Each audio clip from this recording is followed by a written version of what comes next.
Llegamos hoy, amigo oyente, a nuestro estudio final en esta primera epístola del apóstol Juan.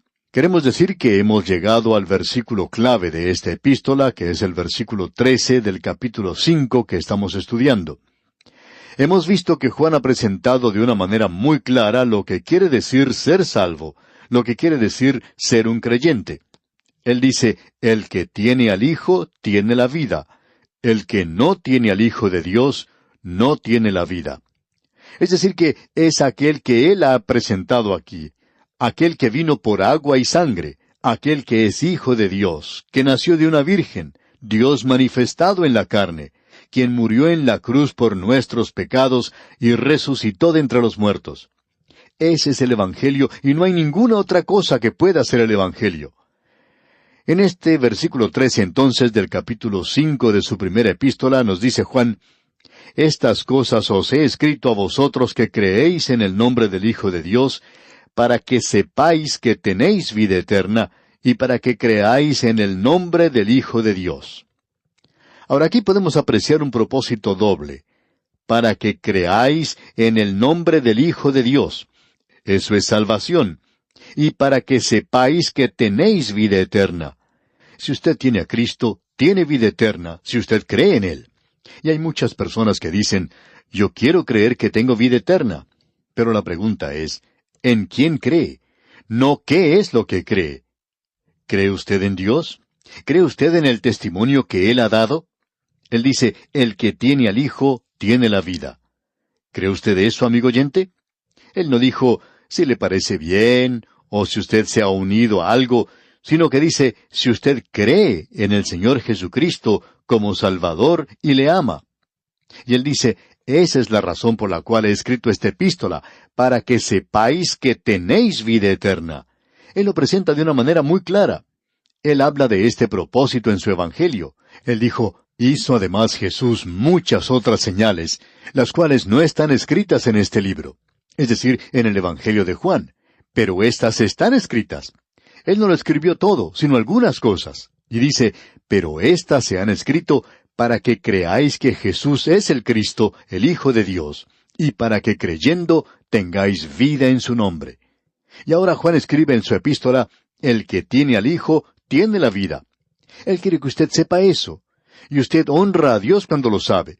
Esto sencillamente quiere decir que usted no está haciendo a Dios mentiroso, sino que usted está confiando en Él. No se trata de cuánta fe tiene usted o cómo se siente usted en cuanto a esto, sino si usted ha confiado en Cristo. Eso es de suma importancia. Ahora esto hace algo para nuestra vida cristiana. El versículo 14 dice, y esta es la confianza que tenemos en Él, que si pedimos alguna cosa conforme a su voluntad, Él nos oye. Esto nos da confianza en la oración. Y amigo oyente, necesitamos tener confianza en la oración. Y tiene que ser hecho conforme a su voluntad, a la voluntad de Dios. Si usted y yo estamos en comunión con Dios, andando con Él, entonces nuestra oración, por supuesto, será según ese curso. Será para tener la voluntad de Dios en nuestras vidas. George Mueller lo expresó de la siguiente manera. La oración no es vencer la voluntad de Dios, sino que es asirnos de su buena voluntad. Y eso es lo importante, amigo oyente. No tratar de hacer que Dios haga algo que no desea hacer, sino que la oración es cuando usted y yo estamos pensando los pensamientos de Él, sus propios pensamientos. Eso es lo que nos da confianza cuando nos acercamos a Dios en oración. Y entonces Juan dice aquí en este versículo 14, y esta es la confianza que tenemos en Él, que si pedimos alguna cosa conforme a su voluntad, Él nos oye. Y usted puede estar seguro de una cosa, que Él no solo escucha, sino que contesta. Dios escucha las oraciones de sus hijos, aunque Él no siempre las contesta como sus hijos esperan que Él las conteste. Y lo que quiere decir aquí es que tenemos confianza que Él contestará según la forma con que hemos orado, porque estamos en su voluntad. Y el versículo 15 dice, y si sabemos que Él nos oye en cualquiera cosa que pidamos, sabemos que tenemos las peticiones que le hayamos hecho. Ahora es maravilloso llegar a este punto, de saber que usted y yo tenemos un Padre Celestial. Tenemos comunión con Él y no vamos a orar de manera egoísta, o si tenemos pecado en nuestra vida, o si hay algunas otras cosas que puedan ser obstáculo a nuestra oración. Cuando estamos andando en comunión con Él, podemos estar seguros de una cosa, que si nosotros le hemos estado siguiendo, sabemos que tenemos las peticiones que le hayamos hecho. Él escuchará y responderá a nuestra oración. Llegamos ahora a una declaración que es muy importante para nosotros entenderla bien. Pensamos que esto puede aclarar muchos malos entendidos y también entra a la misma área de la cual hemos estado hablando, que tenemos seguridad de nuestra salvación, que tenemos confianza. Y esa palabra confianza creemos que probablemente deberíamos haberla destacado antes, ya que en realidad significa valor, osadía. En otras palabras, el Hijo de Dios puede tener valor, confianza en la oración. No es alguien que se acerca con desconfianza o con temor, sino que se acerca valientemente para pedir que la voluntad de Dios se haga una realidad. Llegamos ahora a un versículo que ha sido muy mal entendido, por cierto. Nos referimos al versículo 16 de este capítulo 5 de la primera epístola del apóstol Juan, donde leemos: Si alguno viere a su hermano cometer pecado que no sea de muerte, pedirá, y Dios le dará vida. Esto es para los que cometen pecado que no sea de muerte. Hay pecado de muerte, por el cual yo no digo que se pida. Esto se refiere aquí a la muerte física. No tiene ninguna referencia a la muerte espiritual. El Hijo de Dios tiene vida eterna, y estamos hablando aquí entonces en cuanto a la muerte física.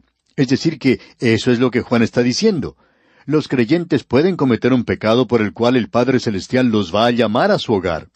Es decir, les quitará esa vida física porque están haciendo algo vergonzoso para Él. Observemos a algunos que han cometido ese pecado, el pecado de muerte. En el Antiguo Testamento tenemos que Moisés y Aarón cometieron un pecado de muerte. Usted recordará que Moisés se enojó cuando los hijos de Israel pedían con mucho afán agua, y entonces él golpeó la roca 2 veces. Alguien dijo que él tendría que haberla golpeado solamente una vez. Pero la verdad es que él ni siquiera debería haber tocado esa roca. Ya había sido golpeada antes, y él debió haber confiado en eso. Y eso era un ejemplo de un tipo de Cristo, porque el apóstol Pablo dijo, y la roca espiritual que les seguía era Cristo. Y él solo murió una vez. Ahora, en cierto sentido, Moisés arruinó ese tipo haciendo lo que hizo. Y Dios dijo a Moisés y a Aarón, por cuanto no creísteis en mí para santificarme delante de los hijos de Israel, por tanto, no meteréis esta congregación en la tierra que les he dado. Eso lo podemos leer allá en el libro de Números, capítulo 20, versículo 12. Debemos recalcar que hubo una restauración para Moisés. Él podía continuar guiando a su pueblo, pero él comenzó a pedirle a Dios que le perdonara y que le permitiera entrar a la tierra prometida. Pero el Señor le dijo, aunque te he restaurado a tu lugar de liderazgo, tú no vas a entrar a la tierra.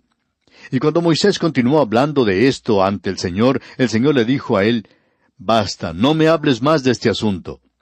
Es decir que Moisés y Aarón habían cometido un pecado de muerte, y era una muerte física a la que ellos habían sido condenados. Ahora tenemos aún otro ejemplo, esta vez en el Nuevo Testamento, y nos referimos a Ananías y Zafira. Ellos formaban parte de la iglesia primitiva, y se les encontró culpables de mentira. Ahora uno quizá diga, pero ellos se arrepintieron, ¿verdad? Sí, después que se demostró que eran culpables. Ellos no se arrepintieron por lo que habían hecho, sino que se arrepintieron porque fueron atrapados. Ellos estaban dando una falsa impresión a esa iglesia primitiva. Estaban dispuestos a vivir una mentira. Y Dios los quitó a causa de eso, los sacó de esa escena terrenal. Tenemos también otro incidente como este. Se menciona en la primera epístola a los Corintios. Había personas que estaban bebiendo demasiado de la cena del Señor y no estaban comprendiendo el significado de todo esto. Y es por eso que el apóstol Pablo podía escribirles y decirles, por lo cual hay muchos enfermos y debilitados entre vosotros, y muchos duermen. Muchos duermen quiere decir que estaban muertos. Lo que él está diciendo aquí es que ellos estaban cometiendo un pecado de muerte. Ahora quizá alguien pregunte, ¿y cuál es ese pecado de muerte? Bueno, para comenzar debemos decir que no es un pecado imperdonable. Es nada más que la muerte física. No es una muerte espiritual. Si las personas no hubieran sido hijos de Dios, entonces Él nunca los hubiera llevado al hogar celestial. El Señor no castiga a los hijos del diablo, solo castiga y disciplina a los suyos propios, y lo hace cuando sus hijos pecan de muerte. Ahora alguien quizá diga, bueno, ¿y cuál es entonces? ¿Cuál es específicamente ese pecado? Bueno, para Moisés y Aarón era una cosa. Ellos se enojaron, destruyeron en realidad un tipo de Cristo, del Señor Jesús. Y Ananías y Zafira estaban viviendo como hipócritas. Eso lo encontramos en la ciudad de Corinto. Allí había creyentes que se estaban emborrachando y haciendo cosas desordenadas en la mesa del Señor. Y algunos de ellos murieron. Habían cometido un pecado de muerte. Así es que no es solamente una cosa específica, y pensamos que para usted es una cosa diferente de lo que sería para mí, por ejemplo. Pensamos que cada creyente es capaz de cometer un pecado de muerte, cualquiera sea para ellos. Usted puede ir y cometer un pecado, y Dios le quitará a usted de esa escena. Ahora eso no quiere decir que cada creyente que ha muerto ha cometido un pecado y por eso murió, pero hay mucha posibilidad de cometerlo. Creemos que Absalón, por ejemplo, cometió un pecado, y pensamos que Absalón era realmente un hijo de Dios, pero él encabezó una rebelión contra su propio padre. Hemos observado por el período de muchos años que hay personas que causan disturbios en las iglesias. Hemos observado cómo Dios trata con ellos. Amigo oyente, no solo hemos visto que han sido quitados por la muerte, sino que también los hemos visto puestos de lado, hechos a un lado, de manera tal que ya no pueden servir a Dios. Creemos que es posible cometer un pecado de muerte, y eso no es muerte espiritual, repetimos. Es sencillamente llevar a ese Hijo de Dios que ha cometido ese pecado a su hogar celestial. Ahora permítanos ilustrar esto. Aquí tenemos a una madre que tiene un hijo pequeño, y este jovencito es un muchachito muy bueno. En la casa de al lado vive un muchachito que es muy mal educado y es de la misma edad. Ellos dos juegan en el patio. Cierto día, la madre que trabajaba en la cocina escucha que ese muchacho maleducado está gritando a más no poder. Sale entonces a la puerta y mira, y allí puede ver a su hijo, a ese niñito tan bueno, encaramado encima del otro muchacho maleducado, dándole una tremenda paliza. Ella entonces dice, Juanito, tienes que venir a casa ahora, porque no te estás portando bien con tu vecino. Y él le dice, sí, mamá. Y luego dice, me portaré mejor. Entonces ella le dice, muy bien, pero si no te portas bien, te voy a traer dentro de casa. Ella regresa, pasa una hora, y luego vuelve a escuchar el llanto del muchachito de al lado. Sale otra vez y se encuentra con la misma escena anterior. Su hijito tan bueno está castigando al chico de al lado, dándole una terrible paliza. Entonces ella dice, Juanito, ven a casa. Y éste contesta, yo no quiero ir a casa. Ella dice, te dije que si hacías eso otra vez, tendrías que venir a casa. Entonces él dice, pues yo no quiero ir a casa, y no se quiere mover. ¿Qué es lo que la madre hace entonces? Sale, toma a ese muchacho de la mano, a ese muchachito tan bueno que está gritando a más no poder, y ella lo lleva dentro de casa. Tiene que ir allá. Ahora él aún es su hijo. Quizá ya no sea el angelito de antes, pero aún es su propio hijo. Eso nunca cambió. Pero este muchacho ya no puede jugar afuera. Pues bien, vemos que un hijo de Dios puede salir y hacer algo vergonzoso, y entonces tiene que regresar a su hogar. El Señor lo pondrá a un lado o lo llevará al hogar por medio de la muerte. A Dios no le preocupa hacer eso. Ahora aquí en el versículo 17 leemos, toda injusticia es pecado, pero hay pecado no de muerte. Permítanos decir esto de una manera diferente. Todo pecado no es injusticia. Pensamos que hay muchos de nosotros que estamos vivos en el presente, que hemos pecado, pero no hemos cometido un pecado de muerte. Hicimos algo que estaba mal. Era algo incorrecto, algo injusto. Pero Él no nos llevó al hogar celestial. Y si Él estuviera haciendo eso, yo hubiera sido llevado al hogar celestial hace mucho tiempo. Ahora notemos lo que dice aquí el versículo 18 de este capítulo 5 de la primera epístola del apóstol Juan. Sabemos que todo aquel que ha nacido de Dios no practica el pecado, pues aquel que fue engendrado por Dios le guarda, y el maligno no le toca. Usted y yo, como ya hemos dicho y visto anteriormente en esta misma epístola, tenemos dos naturalezas, una vieja naturaleza y una nueva naturaleza. La nueva naturaleza no peca, nunca peca. Esa naturaleza tiene un deseo para Dios y las cosas de Dios. La vieja naturaleza, en cambio, sí va a pecar y lo hace porque es así. Amigo oyente, Este es otro versículo que nos hace creer que un hijo de Dios nunca, jamás puede ser poseído por los demonios. Creemos que puede ser oprimido por los demonios. Creemos que los creyentes pueden llegar a ese lugar, pero nunca llegar a ser poseídos por los demonios. Sería algo imposible que un hijo de Dios haga eso. ¿Por qué? Porque mayor es el que está en vosotros que el que está en el mundo. Y el Espíritu Santo no va a estar morando en ese mismo lugar donde mora un demonio. Hasta los cerdos cayeron al agua cuando los demonios fueron a vivir dentro de ellos. No creemos, pues, que un hijo de Dios pueda hacer eso.